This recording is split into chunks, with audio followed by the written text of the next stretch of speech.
ગુજરાતના જે વિકાસ મોડેલ પર પ્રધાનમંત્રી નરેન્દ્ર મોદીએ પૂર્ણ બહુમતી સાથે સરકાર બનાવી હતી, આજે એ જ ગુજરાતમાં બેરોજગારી એટલી વધી ગઈ છે કે કેટલીક નોકરીઓ માટે હજારો લોકો પડાપડી કરી રહ્યા છે.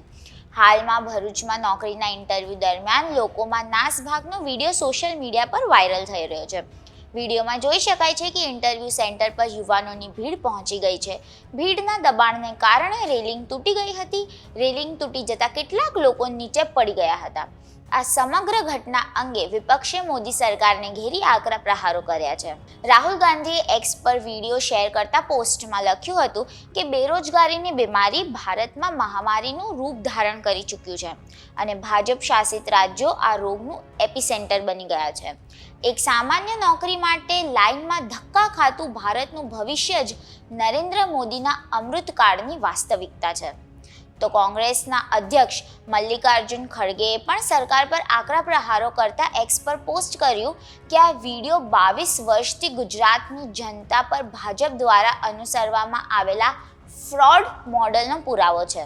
છેલ્લા 10 વર્ષથી મોદી સરકારે જે રીતે યુવાનોની નોકરીઓ છીનવીને તેમના ભવિષ્યને બરબાદ કર્યા છે તેનો પણ આ વિડીયો નક્કર પુરાવો છે.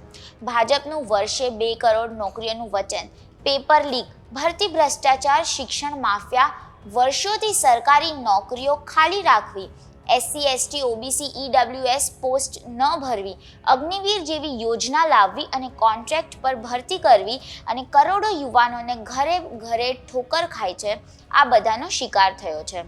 તો સમાજવાદી પાર્ટીના અધ્યક્ષ અખિલેશ યાદવે પણ એક્સ પર આ વિડીયો પોસ્ટ કરીને કેન્દ્ર સરકાર પર નિશાન સાધ્યું હતું. અખિલેશ યાદવે લખ્યું હતું કે આ છે ખોટા વિકાસના ગુજરાત મોડલનું સત્ય. 10-20 હજાર રૂપિયામાં અમુક ખાલી જગ્યાઓ માટે હજારોનો જમાવડો. ભાજપે પોતાની નીતિઓને કારણે દેશભરના યુવાનોને બેરોજગારીના મહાસાગરમાં ધકેલી દીધા છે. આ એવા યુવાનો છે જેઓ ભાજપ સરકારને હટાવીને તેમના ભવિષ્યનો માર્ગ મોકળો કરશે, કારણ કે જ્યાં સુધી ભાજપ છે ત્યાં સુધી કોઈ આશા નથી. તો ગુજરાત ભાજપે આ સમગ્ર આક્ષેપો પર પ્રતિક્રિયા આપતા એક્સ પર પોસ્ટ કરી છે કે અંકલેશ્વરના આ વાયરલ વિડીયો દ્વારા ગુજરાતને બદનામ કરવાના પ્રયાસો થઈ રહ્યા છે. વોક ઇન ઇન્ટરવ્યૂ માટે જે જાહેરાત પ્રસિદ્ધ કરવામાં આવી હતી તેમાં જ લખ્યું છે કે તેઓને અનુભવી ઉમેદવારોની જરૂર છે. આ વાતનો અર્થ એ થાય છે કે ઇન્ટરવ્યૂ આપવા આવેલા ઉમેદવારો અનુભવી છે અને તેઓ બીજે ક્યાંક નોકરી કરી રહ્યા છે. જો તેઓ નોકરી કરી રહ્યા હોય તો બેરોજગાર હોવાનો પ્રશ્ન જ નથી ઉદ્ભવતો.